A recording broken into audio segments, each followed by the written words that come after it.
First, I'm going to begin with Shakespeare. Shakespeare is the master of literature in every sense of the word. He is the bard. He is amazing. He is awesome. He is my British boyfriend. His works show careful attention to the readings of mythology and the Bible. This is why he now stands with those two texts, the third prerequisite to truly understanding the Western canon. He's a master of words. He played with grammar. He created words. In fact, Shakespeare was hugely influential in seeing a number of words added to our lexicon. Words like amazement, dislocate, premeditated, lackluster. This is just a very few of the words that Shakespeare incorporated into our language. Few writers have ever possessed the ability to create words and to make them stick, and certainly none have done this on the same level as Shakespeare. Think about it. Shakespeare writes of revenge, rage, lust, love, greed, hatred, all very common thematic and human issues, right? Nothing new. But his presentation is, in the words of his friend Ben Jonson, not of an age, but for all time. Queen Elizabeth in the movie Shakespeare in Love decreed that William Shakespeare was the first author to put the nature of love and life into words. Though this was just a movie, the statement's entirely accurate. And it is this truth that allowed Shakespeare to draw both courtiers and peasants to the theater in equal measure, because the truths of humanity do not understand wealth or status. Everyone dreams of a love like Romeo and Juliet, minus the death, of course. Everyone has struggled with jealousy and desire for revenge, Hamlet and Iago. We all have or will feel betrayed by those we trust, Othello. And who of us has not wished that we were king or queen or president or simply top dog, Macbeth and his lady? This is what we need to see. Timeless themes, engaging plots, intrigue, the power and brilliance of language. And this is why we read Shakespeare. The second thing you need to read, mythology. The study of myths is popular too and indicative of a culture. Urban legends, old wives' tales, all of these offer us a way to understand the nature of human existence, and all become a very powerful tool, powerful psychological tool in terms of understanding a culture's shared unconscious. Myths existed before art, before it was written, painted, sculpted, before science and philosophy. Myths existed before religion, and they offered a glimpse into man and woman's early attempt to find meaning in life. From myth, our culture has taken the notion that in the grand scheme of things, my life matters. What I do matters. The choices I make matter. That's what we take from mythology. Myths often also point out the similarities between cultures, but they also highlight the unique differences of culture. All myths have a creation story. All myths employ some type of a resurrection story, but the manner in which those stories are delivered vary from culture to culture. Myths offer heroes. They explain the unexplainable. They give meaning to life. They justify a culture's actions, present guidelines for living, and they grant continuity and stability to a culture. And as such, we become heroes in our own mythic journeys. We too create stories to explain the value of our lives, and we romanticize various life passages: marriage, death, graduation, life, death, all of these things, right? These modern values are directly linked back to the old world oral tradition of storytelling, and this is why we read mythology. And then finally, the Bible. Why read it?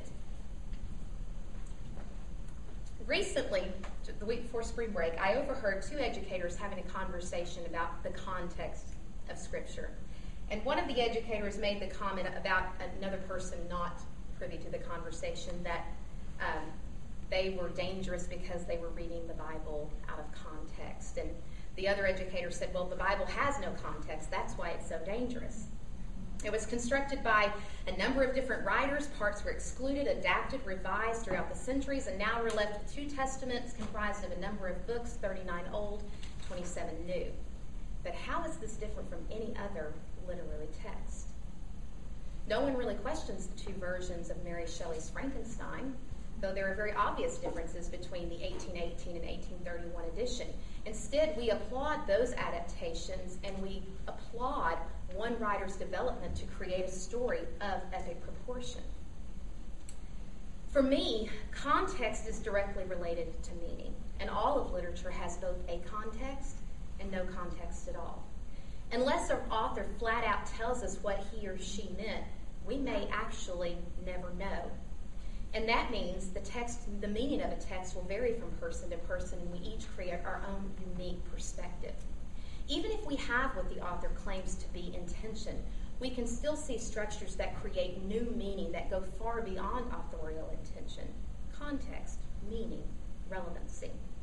We find relevancy and meaning by approaching the text with the understanding that something here will connect to my life. Something here will connect to human life. Something here can be seen in the world around me.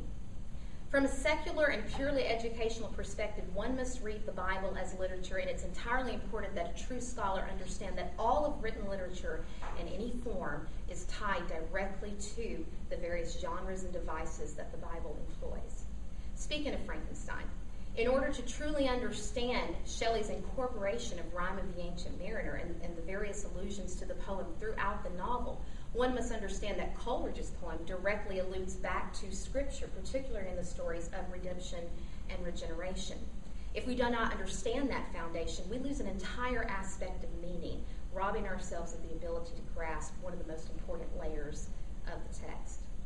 As myth, the Bible offers meaning to life, explanations regarding the process of life and death, universal truths that explain origins and destinies. It is literature. It is the story of mankind. The Bible is, in fact, epic in its account not only of human actions and origins, but also in the sheer volume of literary genre and devices that it employs. If one wishes to study poetry, where better place to begin than with King David and his Psalms, or his son Solomon's brilliant, though often scandalous, poetry. Once we see the power and relevancy that these works possess, then we hold the key to unlock deeper meanings of any text. Without the understanding of these works, Shakespeare, mythology, and the Bible, we are doomed to a surface reading in which we miss the true beauty and complexity of the human experience. And as Miriam would say, the beauty of the threads that tie us all together. Thank you.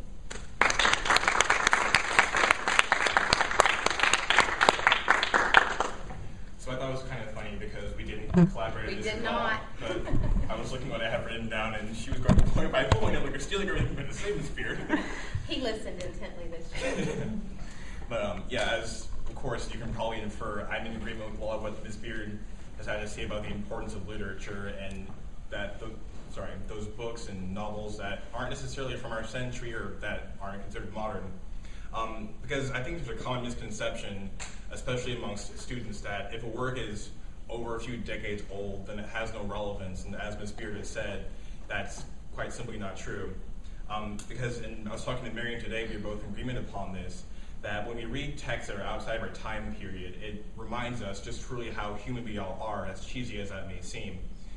Because there are so many common themes and elements in all of these literature that are present in our society today. The setting may be different. We're not obviously the ancient Greeks or Athens or in the ancient Near East, but those problems and issues that plague those societies are the same ones that face us today. Some people also have the conception that older literature is necessarily boring, which I also disagree with, because I've read many modern texts that bore me to death. So that's not necessarily always the case. For instance, this year we didn't read this in class, but we discussed Paradise Lost, and I read it outside of class, and by far I think that's my favorite book we've read this entire year, on top of some of the more modern ones that we've read, because I just found it fascinating. I enjoyed John Milton, and it was an enjoyable read. And it was a little bit difficult to get into, as many of these texts are, but they're rewarding for having done so. And as Ms. Beard and Miriam said, when you read these ancient texts, or not necessarily ancient, even a few centuries old, you get an intellectual growth that you don't get out of works that are more accessible, perhaps, and easier to read. And one final thing is that it's also very rewarding when you're reading modern works that reference older texts, that make references to Sisyphus or Icarus or biblical allusions. It's so much more rewarding when you get them on your own as opposed to having to look them up on SparkNotes or anything, because I feel like it's like a joke. When you have to explain it, it's not really funny. I feel like it's the same sort of thing here, because you really feel validated in your intellectual efforts when you get references to these ancient classical myths, as opposed to having to look them up on your own and ask somebody, what is he referencing here? When you get it on your own, you feel validated in your intellectual efforts, and I enjoy that personally. I know many others do, like Miriam, and I'm sure others. So that's it. I'm sorry, where are you going to school again? Nice.